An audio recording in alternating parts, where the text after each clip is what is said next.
Halo semuanya, balik lagi sama gue Amin di YouTube channel gue, Amin Way Daily.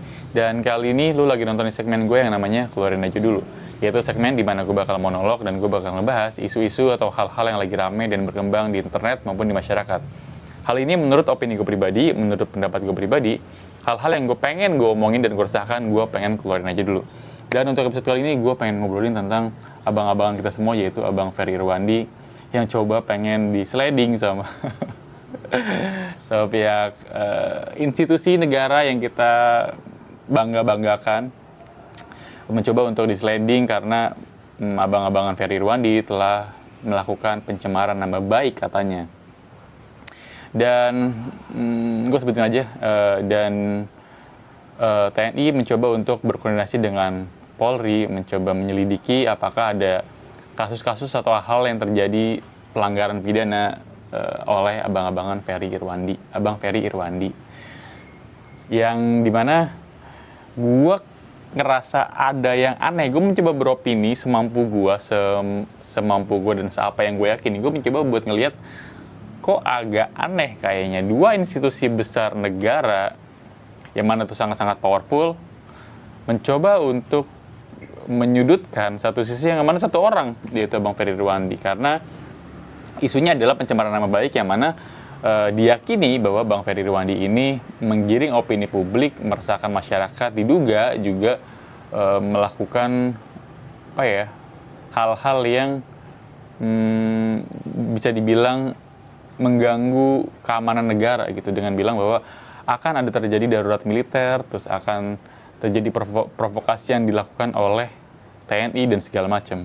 Tapi kalau lu lihat berita, kalau lu lihat video-video TikTok, lu lihat berita, lu lihat Instagram, lu lihat sosmed segala macam, kita juga bisa, masyarakat juga bisa sadar dan bisa ngeh bahwa memang terjadi provokasi. Gue nggak ngerti oknum atau memang anggota, gue nggak tahu, atau ini terkoordinir atau enggak, gue juga nggak tahu. Gue ngelihatnya, kalau lu bisa ngeliat juga, kayaknya ada pasukan-pasukan berseragam yang memang hadir dan ada di sana buat melakukan aktivitas dalam tanda kutip provokasi atau apa yang disebutnya ya. Gue ngeliat berita Tempo juga, nggak cuma di Jakarta, di beberapa daerah di Indonesia banyak pihak-pihak, terutama intelijen ataupun yang gue sih ngelihatnya namanya si Bais ya, mencoba untuk ada di sana dan memprovokasi. Gue membacanya dari Tempo ya, jadi kalau misalkan lu pengen tahu lebih detail bisa baca di Tempo, ntar gue cantumin linknya di bawah aja deh. Jadi tuh bukan cuma di Jakarta, tapi banyak, dan kita ngelihat semua secara langsung. Dan Ferry Irwandi kebetulan tokoh masyarakat, tokoh publik, dia juga ngelihat langsung. Loh bener ternyata ketika dia datang, ketika dia terjun ke lokasi, ternyata memang ada beberapa oknum Bais atau oknum TNI atau intelijen yang memang dalam tanda kutip memprovokasi di sana. Jadi membuat opini, jadi gue bisa bilang valid. Nah yang gue sayangkan adalah kalau memang itu kalau memang itu bukan karena pihak tentara militer ataupun pihak TNI, atau misalnya bisa dibilang oknum lah ya kan tinggal bilang loh ini bukan koordinir dari kita, ini memang bukan koordinir dari kita, ini memang mungkin ada organisasi sendiri atau memang dia bergerak sendiri atau segala macem. Kenapa justru malah menuding? Kan kita jadi makin curiga ya. Misalkan lu ketangkap kalau lu anggaplah gue pengen bikin analogi tapi analogi gue kocak kayaknya. Biasanya ya, lu pernah gak sih kalau misalkan lu dituduh, anggaplah lu yang maling lah, anggaplah misalkan lu maling ayam terus lu dituduh lu maling ayam gue ya. Kalau lu beneran maling, biasanya tuh maling tuh lebih kencang teriaknya, enggak kok gue nggak maling, lu kok nuduh gue, lu kok malah nuduh gue gitu tanpa bukti dan segala macam. Biasanya kalau orang yang bersalah ketika dituduh, dia malah mencoba untuk menahan diri, mencoba untuk bertahan, mencoba untuk mengalihkan isu, mencoba untuk bertahan, mencoba untuk malah menyakiti dan menyerang balik gitu.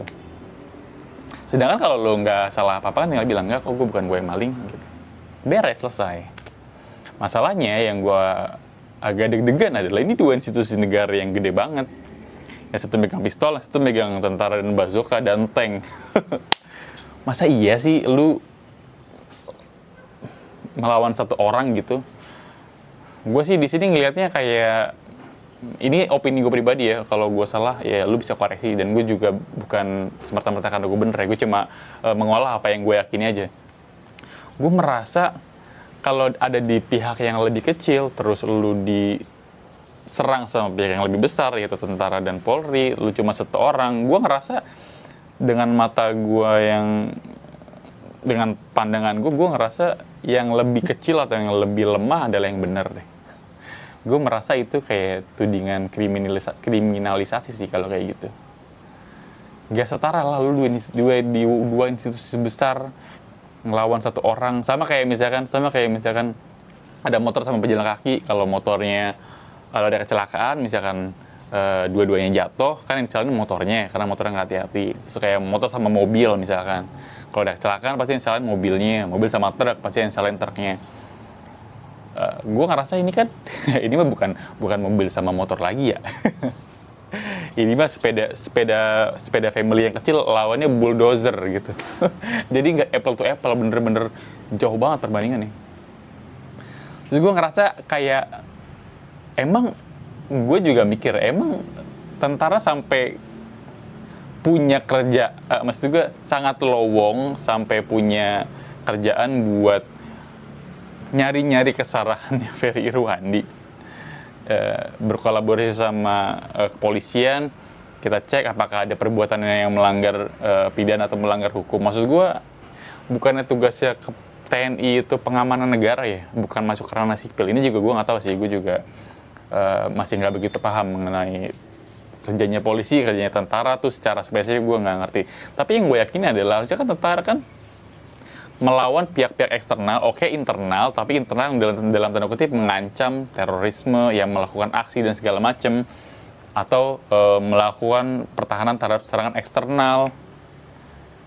Tapi kenapa ini malah ngelawan rakyat yang cuma satu orang? Menurut gue aneh loh. Tapi ya, gue juga ngelihat, kita kan selama ini kalau misalkan ngomongin institusi negara ya, DPR abis sama kita omongin mulu kan, kita celah, kita kritik, kita omongin, kita kadang gunjingin. Terus menteri juga sering banget kita omongin, kita gunjingin. Ini menteri gimana sih kerjanya dan segala macam. Presiden apalagi sering banget. Kepolisian apalagi, nggak ada habis-habisnya kita ngomongin kepolisian. Di sosmed rame, polisi ngelakuin apa dikit salah, polisi ngelakuin apa dikit salah. Kita omongin, kita gunjingin. Nah, ini kayaknya tentara kan memang nggak pernah, TNI kan memang nggak pernah ada di ranah publik ya. Citra mereka tuh oke, memang mereka pernah punya citra yang buruk tahun 98, tahun 65 dan segala macem. Tapi tahun 2000-an kesini kan kita nggak pernah ngelihat isu-isu TNI yang gimana-gimana, karena mereka kan nggak bermain di ruang publik. Dan ternyata setelah, gue nggak tahu ini mungkin karena revisi undang-undang TNI, jadi mungkin TNI punya ranah publik lebih luas selain jadi kementerian dan segala macam. Jadi tuh gue ngerasa kita tuh jadi ngelihat, oh jadi tuh institusi negara yang satu ini agak takut banget dikritik ya, atau agak nggak bisa dikritik, nggak biasa diomongin sama publik. Ya jangan, kalau yang lain kan capek ya diomongin sama publik ya, kayak merasa ya udahlah gue juga ntar lama-lama bakal diomongin juga. Emang netizen mah gitu diomongin, kalau ngomongin mah aneh-aneh dan segala macam. Mungkin mereka udah punya pikiran ya udahlah namanya juga netizen. Tapi mungkin institusi yang satu ini karena mereka baru di ruang publik, mereka ngerasa dikritik atau mereka ngerasa diomongin, terus loh kok gue diomongin nih, gue kan yang bener kerjanya buat negara, kenapa gue dikritik, kenapa gue diomongin, akhirnya dituntut atau segala macam namanya lah. Kayaknya itu tuh yang terjadi, yang gue lihat ya, karena nggak biasa di publik, sistemnya juga mungkin gue nggak ngerti-ngerti bang sistem tentara. Tapi yang gue tahu kan mereka nurut sama komandannya ya. Kalau komandannya bilang A, dilakuin A. Komandannya bilang B, dilakuin B. Dan ngerasa gak punya apa ya, kayak ruang publik buat diskusi gitu, kontrol, diskusi, menyampaikan opini. Kan gak bisa ya kalau misalkan lu di tentara, siap, kamu sana, misalkan kamu mengamankan daerah perbatasan misalkan. Wah jangan pak, saya nggak bisa karena saya ada anak istri gitu kan, nggak terbiasa untuk diskusi. Nggak bisa dong, ini komando, jadi kamu harus berangkat untuk mengamankan perbatasan gitu. Nah ketika perintah-perintah itu selalu dituruti, terbentuklah sikap yang dimana dia tuh nggak bakal bisa nerima masukan dari dalam ya. Itu yang gue yakin ya, yang gue yakin ya.